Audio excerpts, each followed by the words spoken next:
My dear friends, I want to talk this morning about this passage from 1 Peter chapter 2 from our set epistle this morning. This will be a slightly longer homily than usual. That's because I want to try and set out what I see as one of the most important elements in our Christian faith. It is about the meaning of the cross and how we are to live at the foot of the cross. The passage says this: "The stone that the builders rejected has now become the cornerstone, and he is the stone that makes people stumble, the rock that makes them fall. They stumble because they do not obey God's word, and so they meet the fate that was planned for them.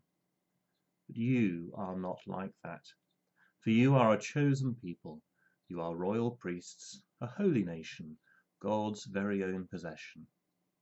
As a result, you can show others the goodness of God, for he called you out of the darkness into his wonderful light."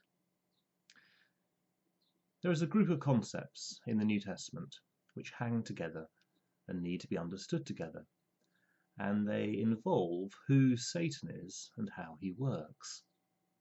And the key words to tune into are those that we have in this passage this morning. They're to do with giving offence and stumbling, as in the stumbling block mentioned here. In Greek, the word for stumbling block is scandalon. Hence, what we're talking about is scandal. Jesus on the cross is a stumbling block. Jesus is a scandal to the world.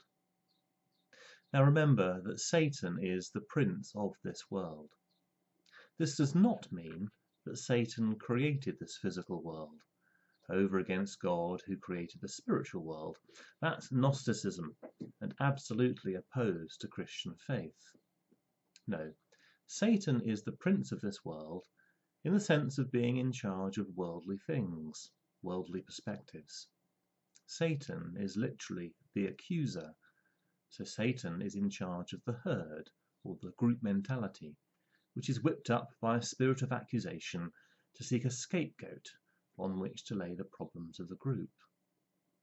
Think of what happened in Germany in the 1930s for a good example of what happens when the satanic perspective is given a free rein and one group is chosen to be the scapegoat.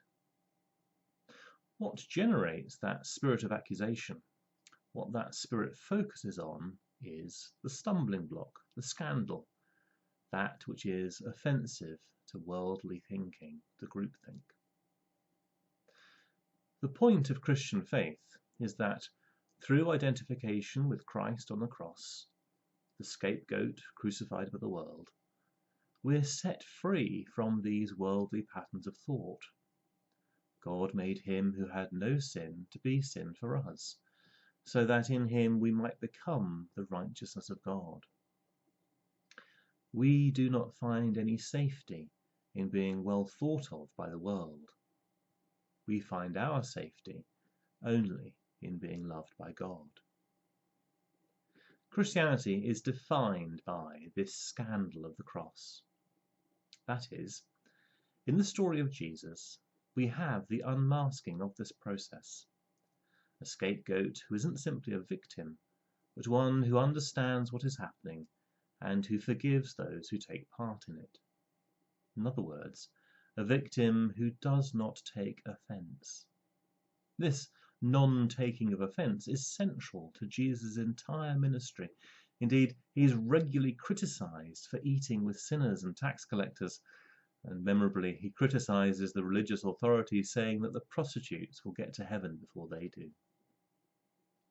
Through not taking offence, through not seeing religious pieties as things to be defended, Jesus changes the social dynamics and enables a non-violent reconciliation with the excluded to take place.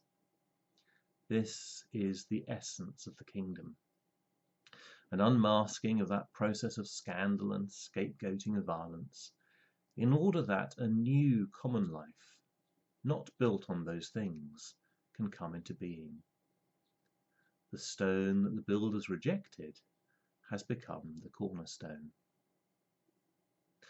Therefore, One hallmark of a Christian is precisely not taking offence, for the taking of offence is worldly judgment.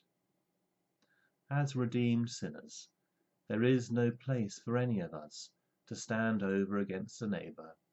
Thus there can be no exclusion, an exclusion which ultimately leads to scapegoating and murder. For a Christian, simply put, it is wrong to take offence. It is a sin. To be offended by another person, to be shocked and scandalised when we discover that they're sinful, is to play the devil's games, to enter into antagonism between the righteous and the unrighteous, the sinner and the saved. In letting go of any sense of offence, one is released from the mythological pressures embedded in all these stories of them and us. We're good, they're bad. And when we're set free from that, then we can become the sort of person that God originally intended, living in peace and loving the neighbour. This is what lies behind that striking language in Matthew's Gospel in the Sermon on the Mount, when Jesus commands us to pluck out our eye if it causes us to sin. The language used here in Greek is related to this word scandalon, and so the passage literally means, if your eye is scandalized, pluck it out. In other words, if you're offended by something that you see, or someone that you see, blind yourself. The fault lies in you, not in what is outside you. To be offended is to put the eternal fate of our souls in jeopardy. Now this I find profoundly helpful in terms of guiding my engagement and interest in the world. We are not to seek to preserve some sort of moral purity. That runs counter to Jesus' own well-documented practice. Nor are we to protest at being offended. If God doesn't take offence at the murder of his Son, how can we take offence at anything less? Now, there are many things which our society gets worked up about, and we even have an industry called the media that often seems to have no other purpose than to work us up into this froth of offended accusation. But the Christian is not to take part in this. Perhaps especially at this time, when there are so many arguments about how we respond to the coronavirus, and argue about whether the government got things right or not, we are not to be offended. We are not to be scandalized. We are not to point fingers at those we believe have fallen short, for we are a chosen people. We are royal priests, a holy nation, God's very own possession. As a result, we can show others the goodness of God, for he called us out of the darkness into his wonderful light.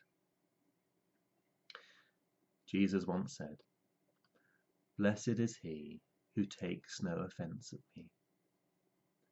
May we, who build our lives upon that stumbling block, receive his blessing always. Until we meet again. Amen.